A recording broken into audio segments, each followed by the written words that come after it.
Hey, this is Robert again, reporting with Republic Rising. And I had another topic on my mind that I wanted to bring up. I'm real fidgety today. I was watching, or at least tried to watch, the new Star Wars last night. I believe it was episode 9 or something like that. It was The Last Jedi, I believe it was called.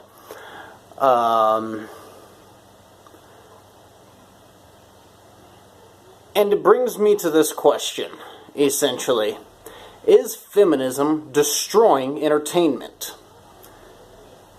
And this new wave of feminism, of how it's being practiced now, which is this man-hating, vitriolic, zero-sum game, just anti-family hate that is coming out of this group is ridiculous. And the fact that they have so much influence, sadly, over our entertainment industry because of how the left has become this identity politics, feelings matter more than facts type people. They've ruined entertainment, at least in my opinion, for me, I guess. And I bring that up because in Star Wars, you see a trend that's drastically taken over all these films. And especially since Disney took over Star Wars, they've been horrible films. I don't like the casting for pretty much any of the people. Even how they had Han Solo and Luke and Leia in there, they didn't even look like they wanted to be there anyways. But you'll notice the characteristics that they give their characters. Almost redundant right there. The women will typically... let's see, how do I want to phrase this? The men will typically be very stereotyped in the aspect of they're simple-minded, they're brutes, they're the cannon fodder that's needed, they're just very single-minded, simple drones, effectively. Sometimes they have humor. And the females, on the other hand, essentially are always the far more competent ones. They are the more compassionate ones. They're the more intellectual ones. And now, obviously, the trend of the last almost 20 years, it seems, is they're always the ones in power. They got to be the authoritarians. And anytime you see like a regime that's controlled by like men from the top and has control of the majority of the positions, you always notice it's going to be portrayed as a very evil corporation, or it's an evil entity. Those people are up to no good. They're very throwback-ish to where they just want to put women in their place, and they're just the most bigoted-minded people you can think of. But when it's a female that runs or owns a major corporation, you'll notice that she is just strong and compassionate, and even when she has to be tough, it's the absolute right decision. But when a guy's being tough, he's just being so stupid and unemotional and cold in what he's doing. And it's a ridiculous double standard. And obviously where it plays out the most, too, is in TV. Because what do you notice with pretty much every single TV show? The husband's a fat slob who just wants to drink beer after coming home, doesn't want to do anything, and it's the wife that has to run around to control everything, and she's perfectly good looking and all that stuff, and is the only one that can handle all the problems. And, anytime a guy tries to do something, he's just going to fuck it up, and then the woman has to come in and save the day. That is pretty much every single TV show that's out there, and then you mix in, obviously, the liberal agenda of feelings not facts, and just, it's disgusting. Even the times where they even try to get a conservative type show on there, they look for any excuse to kick it off.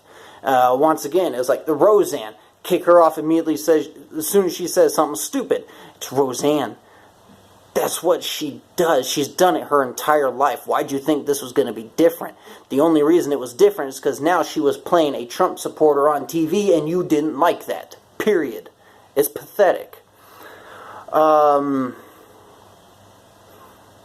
yeah, going along with that, I mean, you can even look at the shows that they banned. Last Man Standing, they banned Tim Allen because obviously he's conservative-leaning, and he bashed liberals quite a bit, and he went after SJWs decently in that Last Man Standing show. I haven't watched many of the episodes. My parents love it, and it is the little bit that I see it is kind of funny. But for me, the reason why I don't watch those types of shows mostly is because it is so predictable. Every single line, you can see it set up 5 minutes in advance. Every single issue, you see it set up at the beginning. You know the outcome. You know what the character's going to have to learn. It's just, it's boring. There's nothing new. And how about this new one that they're wanting to ban? Little House on the Prairie. Oh, those tolerant and compassionate liberals who want to just hear people. Nope. They want to ban Little House on the Prairie. Are you kidding me? And then also the banning of Dukes of Hazzard, which was slightly a different reason, but I mean, just because they had for literally the almost only reason was the fact that they had a Confederate flag on the car. And if people actually looked into what the Confederate flag was, it had nothing to do with racism. Nothing. And actually, I should have pulled that little piece up that I like about the flag. I'll do it as an addendum some other time. I'll add on to it. But Hillary Clinton and Bill Clinton, or I guess technically Bill Clinton, ran with the Confederate flag when he was going for president down in the South. He added the Confederate flag in his ads and all that stuff. So is he racist then all of a sudden? Come on, guys. This is ridiculous. So that's why I do think feminism is destroying entertainment. And, the other quick point I wanted to make is, what do you notice in entertainment of what they do is how they hook the kids when they're young with these young actresses. Like, I don't even know most of their names. Like the Hannah Montanas and the Britney Spears and like Christina Aguilera's and all that stuff. To where they find out who the kids like when they're popular, when they're doing the WB, or if they've got a good voice or something like that. And the Justin Timberlake's, there you go, so we can get the guy side in it. And you keep them when they're innocent, and you drive up this fame while they're real young and stuff. And then once they reach about the age of like 18 to 21, obviously right in that area, they purposefully will, let's see, how should I say this, because I can't prove what I want to say at the moment, but not all the time when these actors go acting crazy out that in their personal lives are they doing that like spontaneously and that's actually them. Sometimes they are actually forced by contract to act out certain ways, to say they like certain music, to only say they do certain things or have certain opinions. It's in their contract. They have to say and do those things. Most of you don't know that. And that's what the one person who kind of exposed that a bit was Prince. And and that was kind of like the whole reason he became known as the artist formerly known as Prince later in his life, was to kind of shed light on that. The fact that they literally, once you sign on that dotted line in the contract for Hollywood, you've literally signed over your life, where they're going to tell you not just what you're going to be doing on camera, but off camera. They control your life out there too.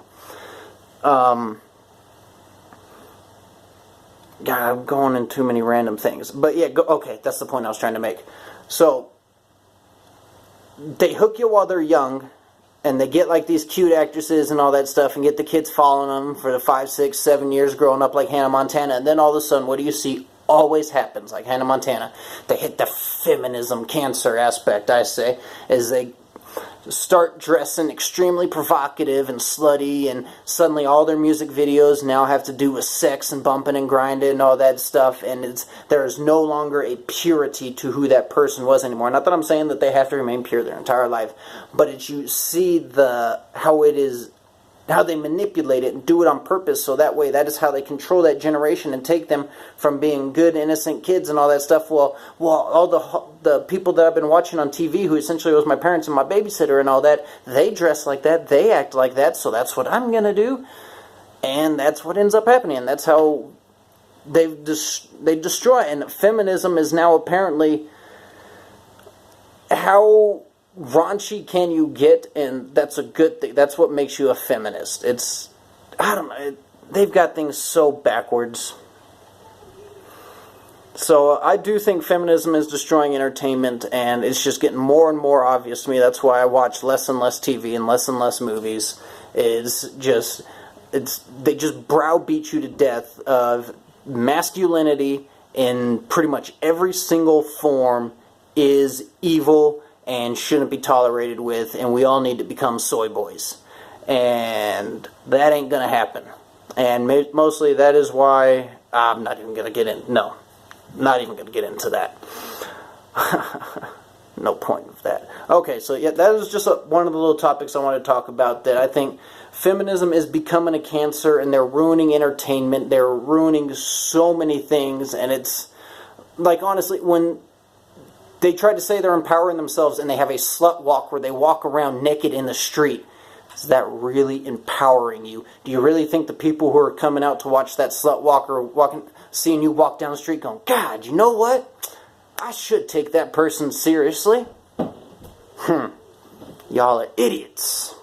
But alright, so this is Robert reporting for Republic Rising. Just trying to piss some people off, it seems. So, yeah, tell me what you think. Do you think feminism is destroying the entertainment industry?